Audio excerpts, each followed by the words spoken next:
Break के बाद एक बार फिर बुलेटिन में आपका स्वागत है। रुक करते हैं खबरों का। डेमोक्रेटिक प्रोग्रेसिव आजाद पार्टी के अध्यक्ष गुलाम नबी आजाद के हिंदू वाले बयान पर जम्मू कश्मीर के पूर्व मुख्यमंत्री फारूक अब्दुल्ला ने शुक्रवार को पलटवार किया है। नेशनल कॉन्फ्रेंस के अध्यक्ष फारूक अब्दुल्ला ने कहा कि मुझे नहीं पता कि उन्होंने ऐसा बयान क्यों दिया, मैं जानना भी नहीं चाहता, मैं उनके लिए नहीं बोल सकता।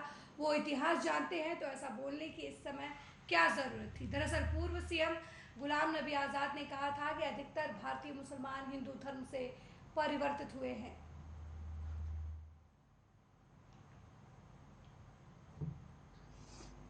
Once Buddhism disappeared, they reconverted themselves. That is long history. Then you must remember, Amir Kabir came. It's our history. And he brought Islam. Not only Islam, he brought trade also with him. So that people who were really down in the dumps, so that they could do some work with their fingers and earn some honest living. At that time, because in the Hindu system, they had divided people, the higher Brahmin and the lower Brahmin. So this lower Brahmin was not even allowed to come to the temple. He was downtrodden, like today you have Dalits. Exactly that is what happened to the lower Brahmins. So what happened? When they saw that Islam has come, where there is no difference between the rich, the poor, everyone is equal, there is facilities for all, and there is no division in people. Once Buddhism वहीं बिहार के अररिया जिले में पत्रकार विमल कुमार यादव की हत्या के मामले में कांग्रेस पार्टी की ओर से प्रतिक्रिया आई है। कांग्रेस प्रवक्ता सुप्रिया सुरेन ने कहा कि मुझे पूरा भरोसा है कि नीतीश सरकार इस मामले में उचित कार्रवाई करेगी।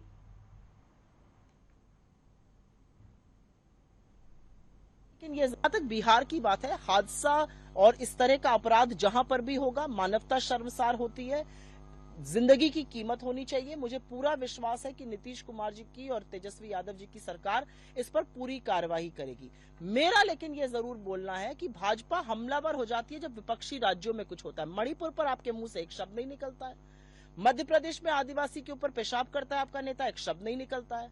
एक आदमी ट्रेन में इसलिए गोली चला देता है क्योंकि वो मोदी और योगी का देश बनाना चाहता है, 4 लोगों को उनका नाम पूछ के क्योंकि वो मुसलमान है मार डालता है, तब आपके मुंह से एक शब्द नहीं निकलता है। भारतीय जनता पार्टी ने और मेरे नेता का बिल्कुल कहना ठीक है, जो सारे देश में केरोसिन फैलाकर आग लगाने का काम किया है, उसी का नतीजा आज ये देश भुगत रहा।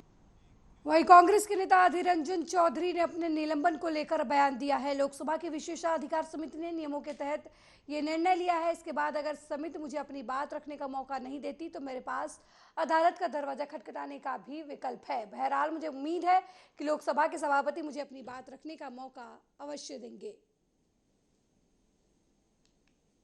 सबसे बड़ी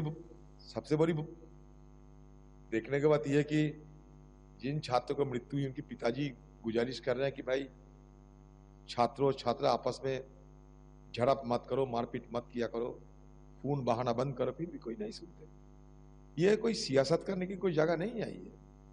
क्यों ये छात्रों की मृत्यु हुई है, इस बारे में सही ढंग से तफ्तीश होना चाहिए। गलती कहाँ है इसको ढूंढ के निकलना चाहिए और ये ठोस कदम उठाना जरूरी है कि और इस तरीके की दुर्घटना ना घटे, दुखद की घटना ना घटे। ये मौत हुई या कोई खुदकुशी हुई या कोई खून हुई, इसके बारे में अभी तक कोई पता नहीं चले। तो मुझे लगता है कि पुलिस वालों ने धीमी रफ्तार ये जो जांच पड़ताल कर रहे हैं, पुलिस वालों को और ज्यादा हरकत में आना चाहिए, ये मुझे जरूर लगता है।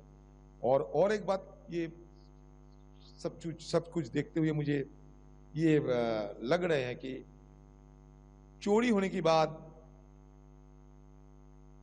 घर बरसा लूट होने की बाद इनका भी दिमाग में आए कि सुरक्षा की जरूरत है, दोबारा चोरी ना हो, इसके लिए मशक्कत करना जरूरी है। तो मतलब ये है कि घटना घटने के पहले कुछ नहीं होते बंगाल में, जो होते हैं घटना सब वह बिहार के अररिया में एक पत्रकार की मौत पर प्रतिक्रिया में हिंदुस्तानी अवाम मोर्चा के संस्थापक और बिहार के पूर्व मुख्यमंत्री जीतन राम मांझी ने कहा कि राज्य में कानून व्यवस्था की स्थिति खराब है। जीतन राम मांझी ने कहा कि एक पत्रकार की हत्या हो रही है और बलात्कार और हत्याएं हो रही हैं। ऐसे में कानून व्यवस्था की स्थिति बेहद खराब है।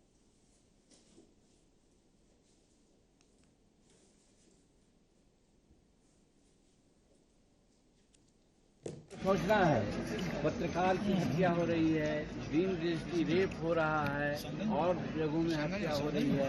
कानून व्यवस्था यहाँ पर जर्जर हो गया है। उसके बावजूद भी ये लोग जो कहते हैं घमंडिया, जिसको हम लोग कहते हैं कि घमंडिया अलायंस इन्होंने बनाया है और आज बहुत लवरेज हैं। क्या अगला लोकसभा चुनाव हम लोग जीतेंगे, अच्छा से जीतेंगे। हम कहना चाहते हैं कि वो दीवा स्वप्न देख रहे हैं। बिहार की जनता उड़ गई है। यहाँ न तो विकास हो रहा है, न तो भ्रष्टाचार मिट रहा है और न तो ये जो लॉ एंड ऑर्डर है ठीक है। यही तो सोच।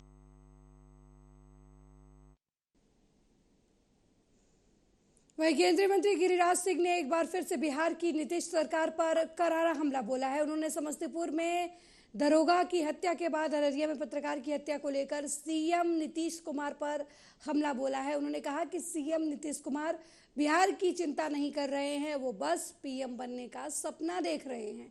आज अपने संसदीय क्षेत्र बेगूसराय पहुंचे गिरिराज सिंह ने सीएम नीतीश पर जोरदार हमला बोला। उन्होंने कहा कि दारोगा और पत्रकार की हत्या को सरकार झुठला नहीं सकती। एक दिन पहले, 2 दिन पहले दरोगा की हत्या हो गई समस्तीपुर में। पत्रकार की हत्या हो जाती है। अब जिस राज्य में पत्रकार सुरक्षित नहीं, दरोगा सुरक्षित नहीं, चंपारण की विधायक है रश्मि वर्मा, उसने कहा कि मुझे 2 लाख की फिरौती मांगा। यानी महिला विधायक सुरक्षित नहीं अपने को मान रही है। तो जब विधायक महिला सुरक्षित नहीं, पत्रकार सुरक्षित नहीं, दरोगा सुरक्षित नहीं, हर दिन हत्या होते रहे, उसके बाद भी नीतीश बाबू प्रधानमंत्री बनने के लिए दिल्ली का दौड़ लगाएं, विपक्षी एकता की बात करें, तो इससे बढ़िया है रिजाइन कर दे और सीधे प्राइम मिनिस्टर के लिए करे। लेकिन ये बिहार कभी बर्दाश्त नहीं करेगी कि फिर से वही जंगल राज आए और जंगल राज के खिलाफ में बिहार की जनता फिर अपनी आवाज उठाए। हालात वही हो गया है। कहीं दंगे हो रहे हैं, हत्या हो रही है, गजब का बिहार हो गया है।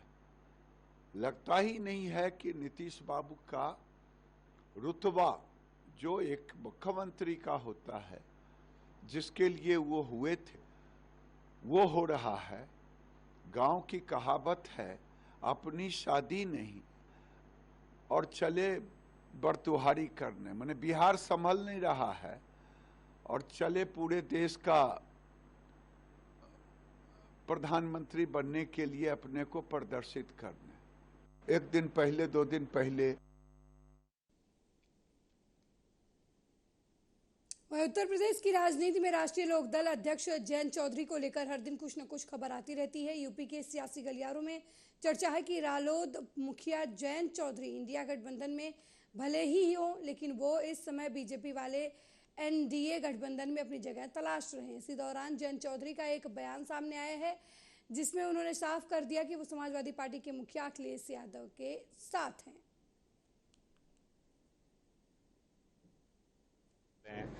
जितना वो बयान दे रहे हैं, जितना प्रधानमंत्री बार बार जिक्र कर रहे हैं, नए नए नाम दे रहे हैं, ये साबित करता है कहीं ना कहीं डर है। और पिछले चुनाव तक जो उनका पूरा प्रचार था, वो ये कहते थे कि मजबूरी है मोदी जी, तो उनके अलावा कोई विकल्प ही नहीं, सारी पार्टियां बटी हुई हैं। तो बहुत बड़ा एक प्रयोग हो रहा है, प्रयास हो रहा है और सार्थक साबित होगा। आसान नहीं होता। सभी पार्टीज की अपनी विचारधारा है, अपने वर्कर हैं, पॉलिटिकल एम्बिशन वाले पालने वाले लोग हैं जो चुनाव लड़ना चाहते हैं। सबका समावेश करके पहली बार इस तरह से हम लोग प्रयास कर रहे हैं। मुझे पूरी उम्मीद है कि ये अंजाम तक बात पहुंचेगी।